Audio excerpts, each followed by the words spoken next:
How to change language on Amazon app. The very first thing you wanna do is to head over to your settings.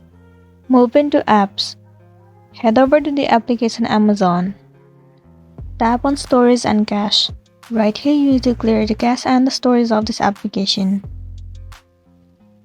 Once you are done, go back and head over to the application Amazon. It will land you on this interface. In this page, you'll be able to see two options, country and the language. So first of all, you need to select the specific country that you want.